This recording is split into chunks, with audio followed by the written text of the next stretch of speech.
Le 12 novembre 2025, voilà une date qui a tout changé pour la Côte d'Ivoire. Ce jour-là, une décision du gouvernement a mis un coup d'accélérateur monumental à la transition énergétique du pays.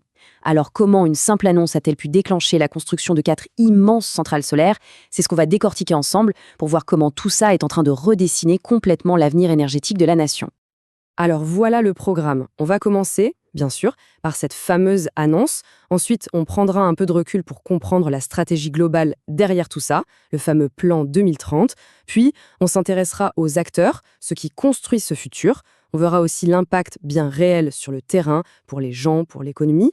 Et pour finir, on parlera du gros défi qui se profile à l'horizon. C'est parti!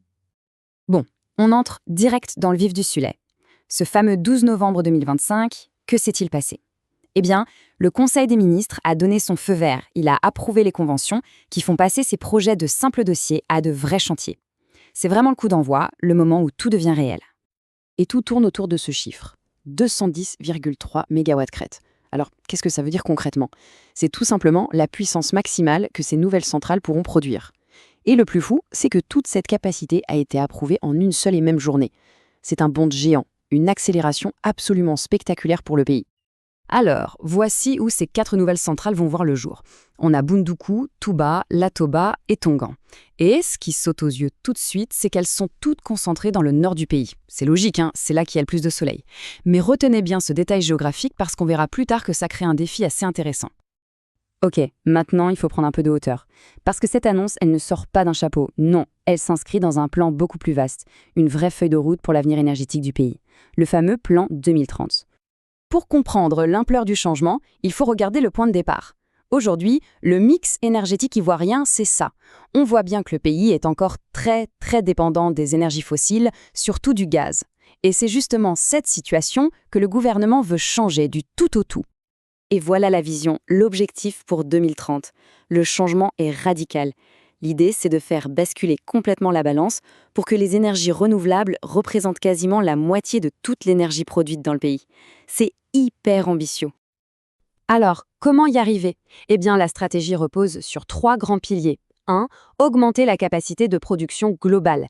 Il faut plus de jus, tout simplement. 2. Transformer le mix énergétique, c'est-à-dire produire une énergie beaucoup plus propre.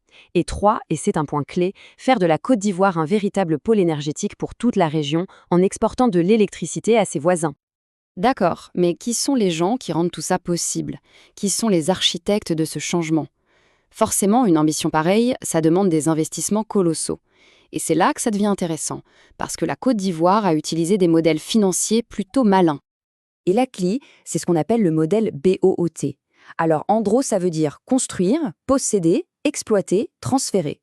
L'idée est simple, des entreprises privées viennent avec leur argent, elles construisent la centrale, elles l'exploitent pendant une période donnée, disons 25 ans, et à la fin du contrat, hop, elles transfèrent la propriété à l'État ivoirien. C'est super malin, parce que ça permet de réaliser ces projets géants sans faire exploser la dette publique. Maintenant, regardez bien ce chiffre. C'est le prix du kilowattheure proposé pour le projet de Touba. C'est un tarif historiquement bas, un vrai record pour la région. Et ça change absolument tout. Parce qu'à ce prix-là, le solaire n'est plus seulement une énergie propre, il devient aussi moins cher que de nombreuses énergies fossiles.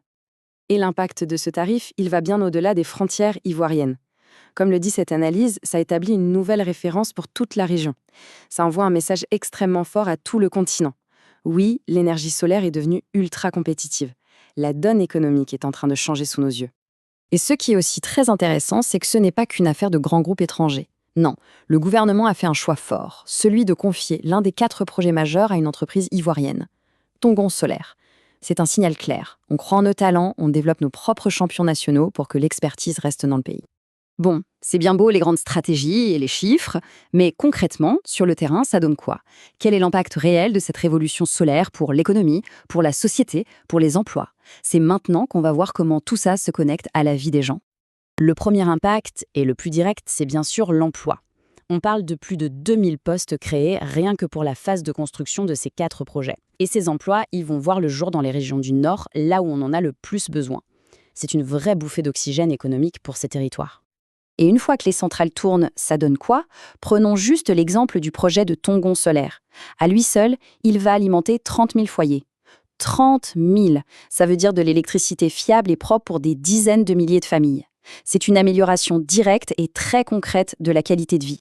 Et bien sûr, il y a l'impact environnemental. Et là aussi, les chiffres sont impressionnants. Rien que le projet de Tongon, encore une fois, va permettre d'éviter l'émission de 39 000 tonnes de CO2 chaque année. Pour se donner une idée, c'est comme si on enlevait des milliers et des milliers de voitures de la circulation. C'est une contribution directe et massive aux objectifs climatiques du pays. Mais l'impact ne s'arrête pas là. En réussissant de tels projets, la Côte d'Ivoire prouve au monde entier que son cadre réglementaire est solide, qu'elle est un partenaire fiable. Et ça agit comme un véritable aimant à investissement. Ça renforce la confiance et ça ouvre la porte à d'autres grands projets d'énergie propre. C'est un cercle vertueux qui se met en place. Mais attention, ce succès phénoménal crée par ricochet un nouveau défi. Et pas des moindres, parce que produire massivement de l'électricité, c'est bien, mais il faut ensuite pouvoir la transporter. Et c'est là que se trouve le prochain grand obstacle à surmonter. Voilà la question qui est sur toutes les lèvres des ingénieurs et des planificateurs du pays. L'énergie, on va l'avoir, et en abondance. Mais est-ce que le réseau électrique actuel est capable de supporter cet afflux massif? Est-ce qu'on peut vraiment acheminer tout ce courant du nord vers le sud? C'est ce qu'on appelle le dilemme nord-sud. D'un côté, on a les nouvelles centrales solaires, tout au nord, là où il y a le soleil, et de l'autre, on a le principal centre de consommation du pays, Abidjan, qui est tout au sud. Entre les deux, il faut des autoroutes de l'électricité assez costaudes pour transporter le courant. Et si on ne renforce pas le réseau, on risque un énorme embouteillage et donc de l'instabilité et des coupures. Heureusement, les solutions existent, et elles dessinent déjà la prochaine grande vague d'investissement. Premièrement, intégrer des systèmes de stockage par batterie, des batteries géantes pour garder l'énergie quand il y a trop de soleil. Deuxièmement, moderniser le réseau pour le rendre plus intelligent. Et troisièmement, bien sûr, renforcer les lignes de transmission entre le nord et le sud. C'est le prochain grand chantier. Finalement, la question qu'on peut se poser, c'est: est-ce que la Côte d'Ivoire est en train de créer le modèle, le plan à suivre pour la transition énergétique sur tout le continent africain, en réussissant à la fois à lancer la production et à anticiper le défi de la transmission? Son parcours est une source d'inspiration incroyable. Mais c'est aussi un avertissement. Une transition réussie, c'est une histoire en deux temps: la production, puis le transport.